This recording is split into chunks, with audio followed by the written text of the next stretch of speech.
పెట్టుబడులే లక్ష్యంగా సింగపూర్కెళ్లిన సీఎం చంద్రబాబు జోరు వానలతో పరవలు తొక్కుతున్న కృష్ణమ్మ. ఇలాంటి టాప్ 10 న్యూస్ ఇప్పుడు చూద్దాం.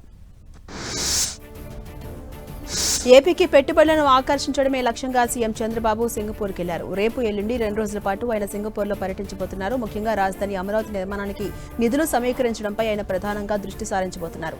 సీఎం చంద్రబాబుతో పాటు మంత్రి నారాయణ, పలువురు ఉన్నతాధికారులు కూడా ఈ టూర్కి వెళ్లారు. రాజధాని అమరావతి నిర్మాణాలు శరవేగంగా కొనసాగుతుండటంపై మంత్రి నారా లోకేష్ ఎక్స్ వేదికగా ట్వీట్ చేశారు. వర్షంలోనూ అమరావతి నిర్మాణం అన్స్టాపబుల్ అంటూ ట్వీట్ చేశారు లోకేష్. రాజధానికి ఇక బ్రేకులు పడేది లేదని, అమరావతి నిర్మాణం టాప్ గేర్లో ఉందన్నారు. ఇకనైనా విషయం ప్రచారం కట్టిపెట్టాలంటూ వైసీపీకి హితవు పలికారు. సత్యసాయి జిల్లా అమరాపురం మండలం వి అగ్రహారం గ్రామంలో ఏర్పాటు చేసిన కెంపేగౌడ విగ్రహాన్ని మడకసిర ఎమ్మెల్యే ఎంఎస్ రాజు ప్రారంభించారు. కెంపేగౌడ మిగులూరు అభివృద్ధికి పునాది వేసిన మహానేడని ఎమ్మెల్యే గుర్తు చేసుకున్నారు. ఎంతో దూరదృష్టి కలిగిన మహనీయుడని, సమాజ అభ్యున్నతి, పరిపాలనా నైపుణ్యం, ప్రజా సంక్షేమం కోసం ఆయన చూపిన మార్గం నేటి తరాలకు ఆదర్శమన్నారు. పశ్చిమ గోదావరి జిల్లా పెనుకొండ మండలం వాసవి పెనుకొండలో యోగాంధ్ర కార్యక్రమం నిర్వహించారు. స్థానిక ఎమ్మెల్యే పీతాని సత్యనారాయణ, కలెక్టర్ చదలవాడ నాగరాణి ఇందులో పాల్గొన్నారు. దేశంలోని ప్రజల ఆరోగ్యానికి ప్రాధాన్యమిస్తూ ప్రధాని మోదీ ఇలాంటి కార్యక్రమాలు నిర్వహించాలంటూ పిలుపునిచ్చారని తెలిపారు. ప్రతి ఒక్కరూ నిత్యం తప్పకుండా యోగ సాధన చేయాలని తెలిపారు. తెలంగాణలో కురుస్తున్న వర్షాలతో కృష్ణమ్మ పరవలు తొక్కుతోంది. 2-3 రోజులుగా కురుస్తున్న వర్షాలతో విజయవాడ ప్రకాశం బ్యారేజీకి వరద పొట్టింది. దీంతో ప్రకాశం బ్యారేజీ 4 గేట్లను అడుగు మేర ఎత్తి 2900 క్యూసెక్ల వరద నీటిని దిగువకు విడుదల చేస్తున్నారు. బందర్, రైవస్ కాలువలకు 211 క్యూసెక్ల నీటిని వదులుతున్నారు అధికారులు.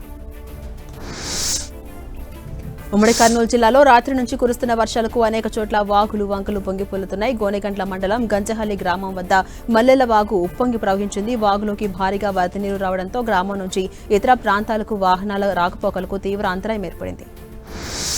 సముద్రంలో మళ్లీ చేపల వేట మొదలైంది. ఏప్రిల్ 15 నుంచి జూన్ 14 వరకు చేపల వేటపై విధించిన నిషేధం ఎత్తివేయడంతో మత్స్యకారులు ఆనందం వ్యక్తం చేస్తున్నారు. నెల్లూరు జిల్లా గూడూరు నియోజకవర్గంలోని తీర ప్రాంతాలైన చిల్లకూరు, కోట, వాకాడు ప్రాంతాల్లోని మత్స్యకారులు చేపల వేటకు వెళ్లేందుకు బోట్లను, వలలను సిద్ధం చేస్తున్నారు. పాపికొండల విహారయాత్రకు తాత్కాలిక బ్రేక్ పడింది. గోదావరిలో పర్యాటక బోటు నిర్వహణపై భద్రతాపరమైన ఆందోళనలు వ్యక్తమవుతున్న నేపథ్యంలో అధికారులు ఈ నిర్ణయం తీసుకున్నారు. ముందు జాగ్రత్తగా పాపికొండలకెళ్లే పర్యాటక బోట్ల రాకపోకలను తాత్కాలికంగా నిలిపివేస్తున్నట్టుగా రంపచోడవరం ఆర్డీఓ స్వాతి తెలిపారు. బోట్ల సమగ్ర తనిఖీల తర్వాతే అనుమతులు ఇవ్వబోతున్నట్టుగా తెలిపారు. తిరుమలకు భక్తజనం పోటెత్తారు. ఇవాళ్లతో టీచర్లకు, విద్యార్థులకు సెలవులు ముగుస్తుండటంతో శ్రీవారి దర్శనం కోసం భక్తులు భారీగా తరలివచ్చారు. దీంతో తిరుమల కొండ కిటకిటలాడుతోంది. ఎక్కడ చూసినా భక్తజనమే కనిపిస్తోంది. శ్రీ వెంకటేశ్వరుడి దర్శనం కోసం భక్తులు భారీ సంఖ్యలో రావడంతో సర్వదర్శనం క్యూలైన్ గోగర్భం డ్యాం సర్కిల్ వరకు చేరింది.